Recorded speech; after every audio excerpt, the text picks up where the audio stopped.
Dear friends, welcome to trending astro. ఈరోజు దేవగురువు బృహస్పతి గురువు మిథున రాశిలోకి సంచారం చేస్తున్నాడు. ఇది ఎంతోమందికి కొన్ని గొప్ప శుభ ఫలితాలని, మార్పుని తీసుకొచ్చే సమయం అనేది ఆసన్నమైనదన్నమాట. మే 15వ తారీఖు ఈరోజు బృహస్పతి మిథున రాశిలోకి సంచారం చేస్తున్నాడు. ఇది ఏ రాశుల వారికి ఏ విధంగా ఉంటుంది అనేది మనం తర్వాత చెప్పుకుందాము. ముందు ఈ సంవత్సరం యొక్క విశేషం ఏంటంటే, గురు సంచారంలో విశేషం ఏంటంటే, ఈయన అతిచారం వల్ల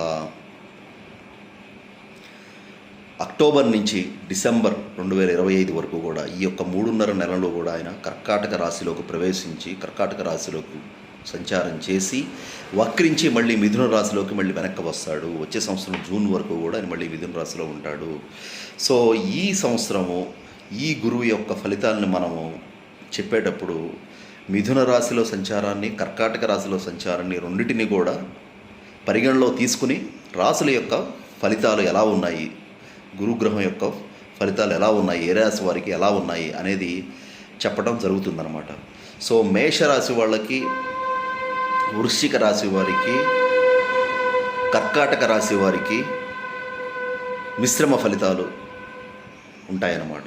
ఎందుకంటే మేషానికేమో తృతీయ స్థానము, చతుర్థ స్థానము, అలాగే కర్కాటక రాశి వారికి వ్యయ స్థానము, రాశిలో లగ్నంలో గురు యొక్క సంచారము, అలాగే వృశ్చిక రాశి వారికి అష్టమ గురు సంచారము, అలాగే అక్టోబర్ నుంచి డిసెంబర్ వరకు వాళ్ళకి భాగ్య గురు సంచారం. ఇది మంచిదనమాట. దానివల్ల ఈ 3 రాశుల వారికి కూడా తటస్థ ఫలితాలు, అలాగే మకర రాశి వారికి కూడా తటస్థ ఫలితాలు, మిశ్రమ ఫలితాలు. కారణం ఏంటంటే వీళ్ళకి అక్టోబర్ వరకు కూడా మిథున రాశిలో 6వ స్థానంలో, అలాగే ఆ తర్వాత నుంచి కూడా 3.5-4 నెలలు డిసెంబర్ వరకు కూడా 7వ స్థానంలో గురువు యొక్క సంచారం శుభంగా చెప్పబడుతుందన్నమాట. ఇంతేకాకుండా ఈ సంవత్సరం మిథున రాశిలో గురువు ఈరోజు ప్రవేశించడం వల్ల ఈ రోజు నుంచి కూడా సరస్వతీ నది యొక్క పుష్కరాలు అనేవి మొదలవుతున్నాయన్నమాట. గురువు ఒక్కొక్క రాశిలో ప్రవేశించినప్పుడు దానికి సంబంధించిన పుష్కరాలు అనేవి ప్రారంభం అవుతాయన్నమాట. ఈ గురువు వృషభ రాశి వారికి, మిథున రాశి వారికి, సింహరాశి వారికి, కన్యా రాశి వారికి, తులారాశి వారికి, ధనుస్సు రాశి వారికి, అలాగే కుంభరాశి వారికి గొప్ప శుభ ఫలితాలని ఆయన ఇస్తాడు ఈ సంవత్సరం.